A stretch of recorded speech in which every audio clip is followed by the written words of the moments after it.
So case 2, suppose xn tends to x and xn equal to x for some n.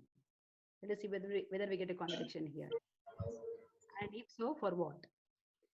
And let A be the set of the elements of the distinct elements of the sequence xn, and any sequence, the set of the elements will be either denumerable or finite, so it is countable. And since xn equal to x for some n, element x will belong to the set A, and A is countable. Therefore, what is A minus singleton x? Just removing one point will make it again countable. And take its complement. Whenever a set is countable, its complement is open because we are in co-countable topology. And where is our x? X will belong to, x will not belong here, so definitely it will belong to its complement, which is open set. Okay, and xn tends to x for all open sets g of x. There exists an n naught belonging to n such that xn's belong to g for all n greater than or equal to n naught. And we have an open set here. This is open set of x. So for this also, the statement will happen. So in the place of g, I'm replacing a minus singleton x whole complement. And what is a minus b? A minus b is nothing but a intersection b dash. So using that, so we get this. And what is a intersection b whole complement? It's nothing but a complement union b complement. So we have a complement union b complement. So you have singleton x complement, and complement is nothing but singleton x.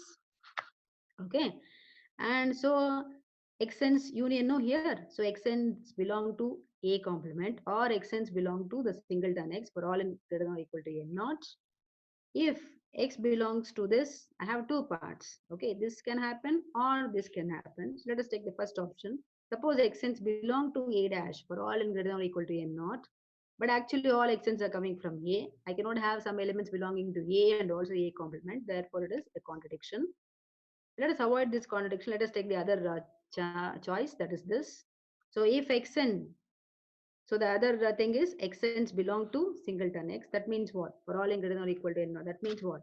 Xn equal to x for all n greater than or equal to n naught. That means xn is a constant sequence. So every convergence sequence is nothing but a constant sequence, and constant sequence has how many limits? Constant sequence has unique limit. Constant sequence has unique limit. Constant sequence. Every constant sequence has unique limit. Unique limit. So therefore, in the co-countable topology, every convergent sequence has a unique limit. But the topological space is not T2. But the topological space, the co-countable topology, is not T2. So therefore, the converse is not true. The converse is not true. So this completes the theorem. A convergent sequence in a T2 space has a unique limit, but the converse is not true. We shall go to a problem now. The problem is this. Show that the fourth space is T2. Show that the fourth space is T2. The problem is this. Problem, show that fourth FORTS space is T2. Solution. Solution. What is fourth space? In the fourth space, we have to take an uncountable set. So let X be an uncountable set. Let X be an uncountable set. Take any point belonging to X. We'll fix this point belonging to X. Define tau like this. Tau is equal to open sets like this. all the subsets of X such that P, this fixed point, no, P doesn't belong to G. So any subset which doesn't contain P definitely is an open set, or if any subset contains G, then we have to check its complement, G complement, see whether it is finite. See whether it is finite. If so, it is an open set. That is the definition of tau. So this will be a topology. This is a topology. This tau is a topology. And the topological space, and X is uncountable set and tau is defined like this, is called Fort's space. Is called Fort's space. We have to prove that this Fort's space is T2. To prove that this X tau is T2. So what is T2? Distinct points are separated by disjoint open sets. Now here I'll take two cases. Case 1. I'll choose two elements other than P. Remember a P, the whole topology is defined on P. So I'll take for two elements belonging to X. They are not equal and also not equal to P, other than P. Okay, let us prove that there exist two disjoint open sets separating these two, which are other than P. Okay, consider what? Singleton X and singleton Y. Let us consider two singletons, singleton X and singleton Y. Singleton X, does P belong to singleton X? Does P belong to singleton X? So, singleton X, definitely P will not belong to this because our X is not equal to P.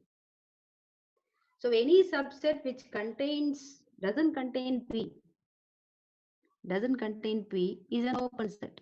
So, this is an open set. Okay.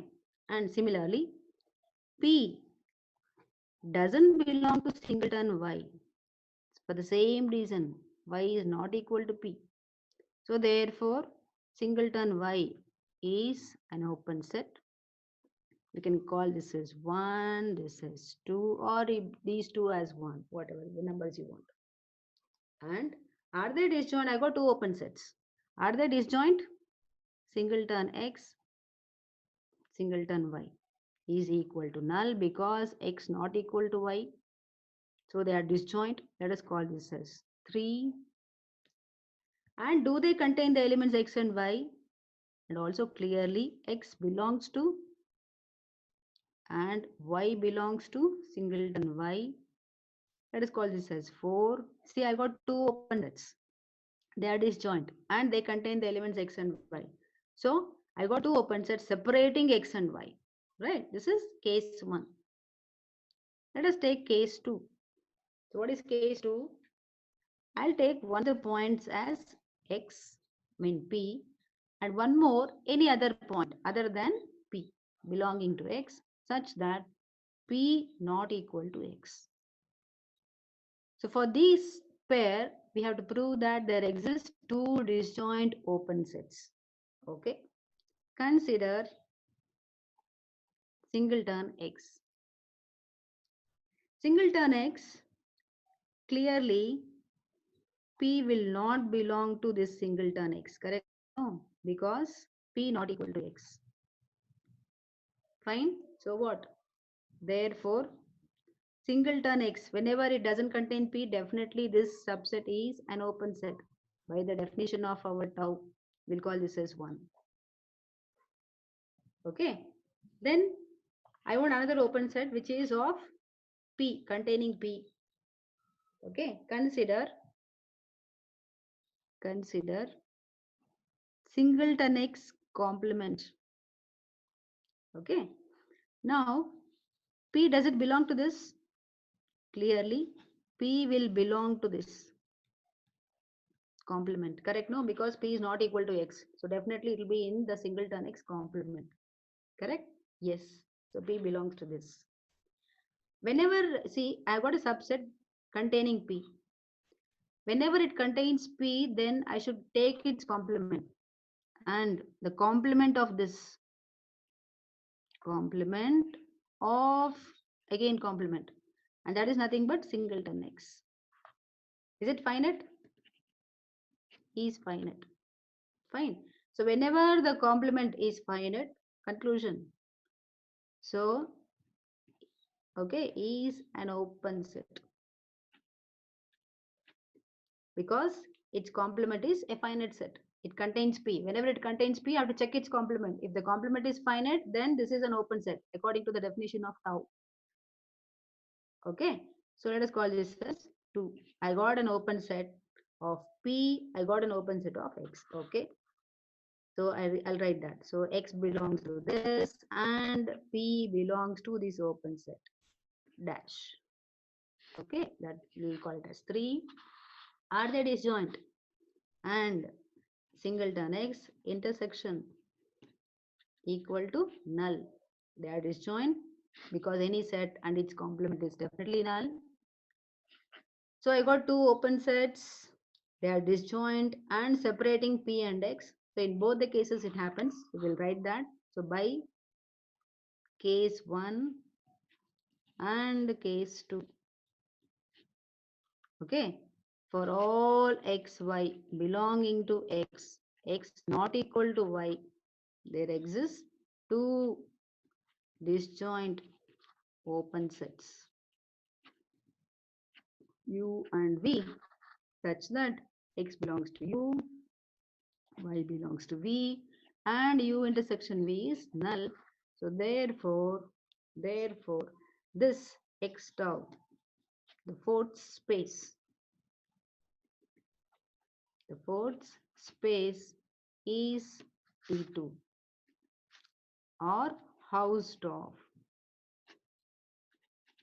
space. So this is the problem, the solution of the problem. So we shall stop here and we shall continue with T3 in the next class. Thank you.